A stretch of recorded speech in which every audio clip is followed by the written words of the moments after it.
Cylinder എടുക്കുന്നു. ഈ lock same.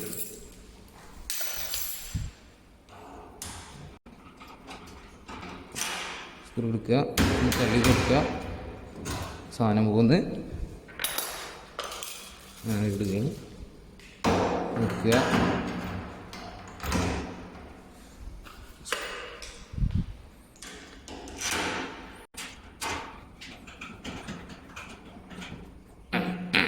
ഒന്ന് ടൈറ്റാക്കുക, ചാവ് എടുക്കുക, അത് റെഡി. അപ്പോൾ ഏത് അതിൽ തന്നെ വൃത്തി കയറ്റുക.